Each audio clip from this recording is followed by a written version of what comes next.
with coverage you can count on. This is the Erie News NOWCAST. Good evening, I'm Haley Potter. Thanks for joining us for tonight's edition of the Erie News NOWCAST. Pennsylvania has launched its new computer system to file claims for unemployment compensation. The new system replaces a 40-year-old system which was often bogged down during the pandemic. According to the Department of Labor and Industry, the new system will make it faster and easier for people to file claims. However, there were some issues with the website today. Some users experienced an error while trying to create a new ID. Another major problem was lag time. The department has been dealing with 10 times the normal volume of users, so the site has been running slow. Also today, there was ironically a phone outage which impacted several state agencies, so people were unable to get a hold of the department for several hours.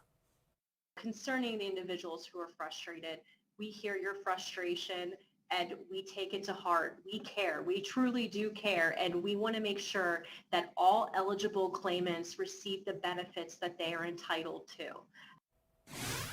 The website was launched at 3 in the morning and was fully up and running by 1.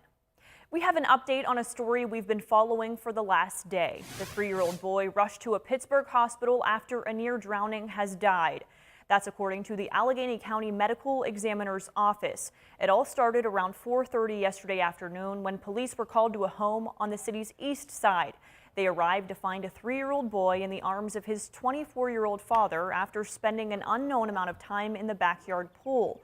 The father told police that while he was in the house, the child got out of his stroller and into the water. Police and firefighters did CPR on the child and managed to get a pulse before rushing him to a Pittsburgh hospital. The Allegheny County Medical Examiner's Office tells Erie News Now that the child has died. Authorities have not released the child's name, and they say the death has been rolled as an accidental drowning. And following this tragedy, Erie News Now wants to keep you and your family safe this summer. Today we're hearing from local experts about pool safety and how to prepare for the unexpected. Emergency personnel recommends always having an eye on small children anytime there's a pool or any large body of water around. Erie News Now also spoke with Michelle Erickson, the manager of Colley's Pool and Spas, who recommends pool gates with alarms and the pool alarm sounds off when the water is disrupted. This will allow any pool owner to know if something or someone is in the water. These tips are preventative measures, but Erickson also recommends all pool owners have a plan in case of an emergency. When you have young kids or you have pets, I think the first thing to do is to teach them how to get out of the water is the first thing.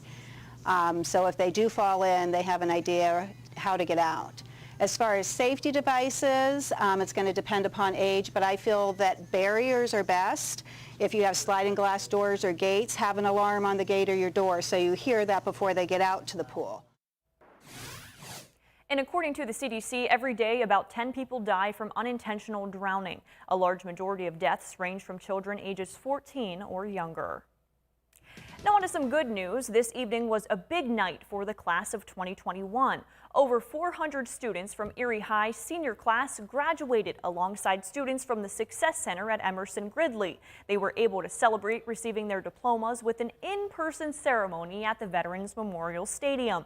Family members, friends, and other supporters of the graduates were able to watch. The commencement speaker was an East High School graduate whose speech theme was about resilience. He said he was very proud of the class of 2021 with everything they endured while learning and graduating in the pandemic. Being here today is just an honor. It just caps off everything we went through over a year ago. We haven't been together like this in over 15 months. Without masks, outdoors, in one setting. It means a lot to a lot of people. I think it means a lot to you, to me, to just have some sense of normalcy.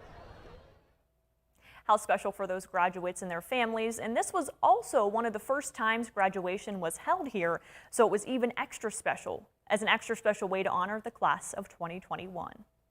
And Erie Downtown Partnership events are back for 2021. The partnership and their major sponsors were all in Perry Square when they made that big announcement earlier today. All of your favorite events are coming back downtown, including Cycle Fest, the Farmers Market with live entertainment, a music series, and of course, downtown delights during the holiday season. Also new are Movie Mondays, one each month starting June 28th. It's just BYOB, which means bring your own blanket. Feel free to bring your own blankets, chairs, spread out in Perry Square. We just got a big giant blow-up screen and a nice projector. We're going to be doing some movies. There's going to be tons of vendors, local arts and crafts, food, beverages. You'll find a link to that website, eriedowntown.com/events, in this story on our website, erienewsnow.com, so you can start making your summer plans. Speaking of summer plans, Memorial Day marks the start of fireworks season in our area, but are local businesses seeing a spike in business? Well, we checked in with Phantom Fireworks, and they say they're seeing a steady flow of customers coming in to buy fireworks ahead of the 4th of July. They say last year their sales boomed with not many things to do. This year, they say it's just pretty steady. They aren't seeing any shortages yet, but they say it does take longer to get the supply. The problem is getting them from China to here. China right now, it costs double to ship them, and then like getting the containers that they use back to China to repack them, and like when the containers they use, the shipping containers, there's only a certain amount of, it's called dangerous goods that's allowed onto them, so that's hurting them too. And you don't have to buy your own fireworks to watch them this summer. Coming up at 11 o'clock, our Elspeth Meisner has more on where you can see fireworks around our area. More than 153,000 people have been fully vaccinated against COVID-19 in our region. Erie County leads the way when it comes to vaccinations here locally. Nearly 62% of the adults have had at least one dose of a COVID-19 vaccination in Erie County. The state says that nearly 60% of the adult population is now fully vaccinated. The state plans to lift its mask order when unvaccinated people on or before June 28th. For the latest COVID-19 facts and figures, you can always check out our website, erienewsnow.com. Dozens of websites briefly went offline around the world today because of an outage at a cloud service. Websites including the New York Times, CNN, Reddit, and Britain's government homepage were down after an outage by the cloud service Fastly. Fastly says the outages appear to be caused internally. The San Francisco-based company provides behind-the-scene cloud computing services for a lot of the web's most popular sites. Brief internet service outages are not uncommon and are rarely the result of hacking or other mischief. However, the outage comes exactly a month after a cyber attack shut down the largest fuel pipeline in the U.S. And new tonight, some local parents are concerned about an incident that occurred on a school bus Monday afternoon. Parents in the Wattsburg School District tell us their kids got off the bus overheated on Monday after the bus driver made them close all the windows and proceeded to turn on the heat on the bus. We spent today investigating and learned that this is not the first incident with the buses in this school district. We talked to the school superintendent. He says they hire an outside organization to provide school bus services, and the school has done everything they can by answering calls, but it's up to Durham School Services to investigate. The superintendent says as far as he knows, the bus driver is being addressed through Durham's employee policy. Parents say they don't think the bus service understands the seriousness of these types of situations. It's very frustrating to see our third grader get off the bus and tears in his eyes, drenched with sweat, to hear these other kids that came to us with their parents crying, talking about it. It's very frustrating.